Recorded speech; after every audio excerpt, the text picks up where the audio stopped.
but 2020 so far has sucked. 2020's been a hellacious hell ride. It's been insane. It would be an awesome horror movie. But there are, it's not. There's one upside I've been looking towards this whole thing. Like a lot of people that have been workaholics and people that have been like addicted to all these like social media and just like caring about public image and all this shit. Now you have time to like focus on your family and actually like spend time with friends. And now they're home spending time with their family, their girlfriend, their kids. Right. Where you didn't have that all the time. Things we don't have. Yeah, all the things we don't have and know nothing about. We're basically Oprah, just not rich. Hardest job in the world is being a mother. We would know, right? From my last set of twins, my V is still ripped to my A.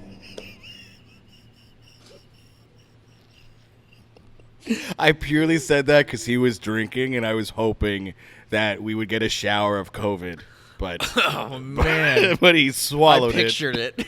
You know what's funny is I pictured the rip going to the A before you said it.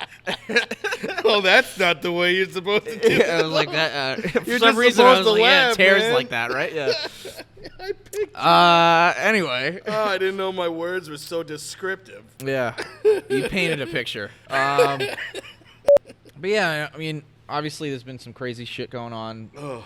Politics in the world and fuck politics. Every politician social sucks. problems and everything. It's been absolutely Everybody crazy. sucks. All social problems are shit. I mean, but it's really brought the worst out of a lot of people.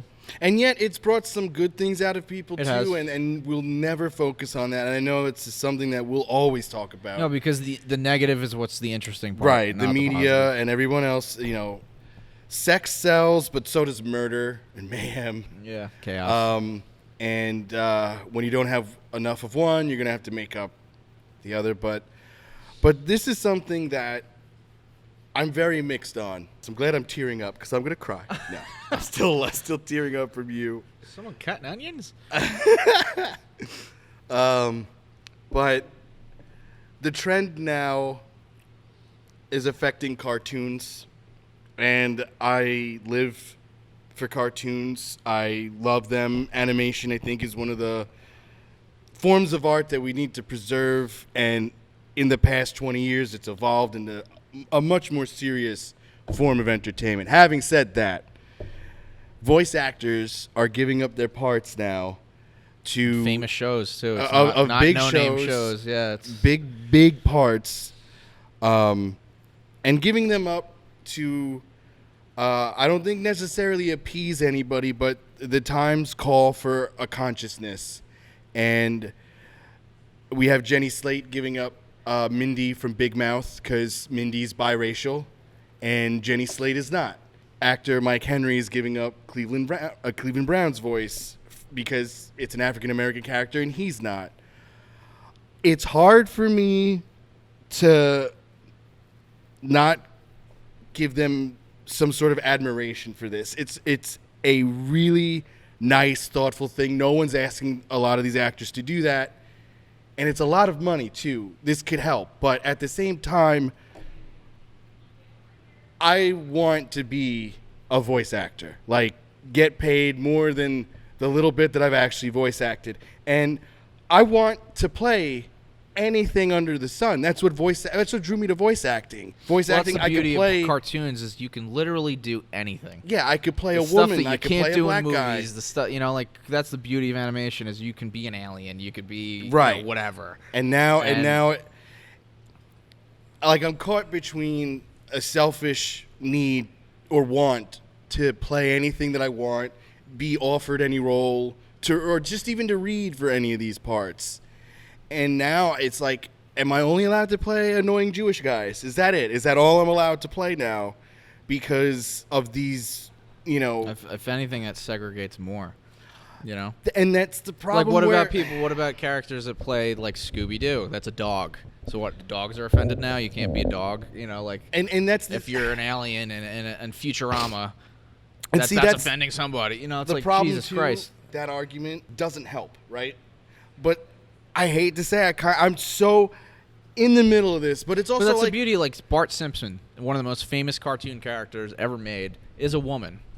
who's his Nancy voice. Cartwright also sees my snaps. I don't know if she follows me, but she sees my snaps all the time. I love you, Nancy Cartwright. Sorry. But I mean, it's also just an amazing talent that no one would have fucking known that that's a woman if you didn't look it up. So there's just so much anonymity in it that, you know, I just hate to think of the voice actor of any color who just got their big break, and then the pandemic happened, and then all this happened with, you know, George Floyd and all the racial unrest that we have, and then now is that person of color who just got their very first gig going to be forced or feel like they're going to be forced to give up that role because they don't qualify as that race? Like, that's where I think the unintended consequences are going to bite us in the ass. This is changing the art form that was already perfect. I think what bothers me the most is I feel like most of this shit, that stuff where you're talking about, was unprovoked. Like no one's been sitting in, you know, all the riots and the protesting and stuff. I don't think anyone's sitting there like, change these voice actors, you know, like, and then Hollywood has to fucking take it at 10 more miles further, and it's like, Jesus Christ. Is it Hollywood? Or is it the actors? See, that's the thing. I don't think anyone told Jenny Slate to do this. And I hate to just keep using her as an example, but she was one of the first ones I saw that was coming forward and doing this. The other problem, though, that I have in a way with Jenny Slate's character is she's half African-American, half Caucasian and Jewish. Half of her worked. Jenny Slate was half of this character.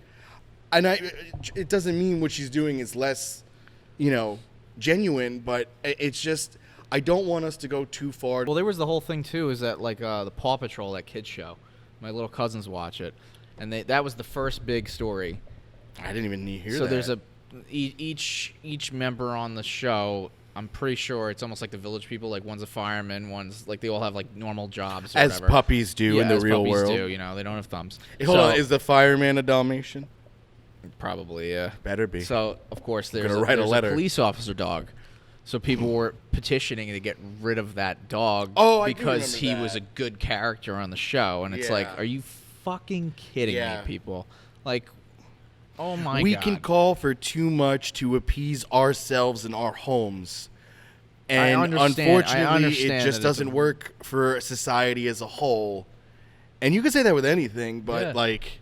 There's just way more important stuff to do. However, again... And everyone forgot, you know, there's still a fucking pandemic going on. And like, no one's talking about that. You know, it's... Yeah, and I get that people really want to move on from it and get it out of their head. But guess what? It's real, and we can't keep avoiding it. Like, it's, well, also, too, I know we're sitting here without masks on, but we're not fucking talking to each other. Is this 6 feet? Whatever. But... I ain't licking his face, so he's fine. It's okay. Me...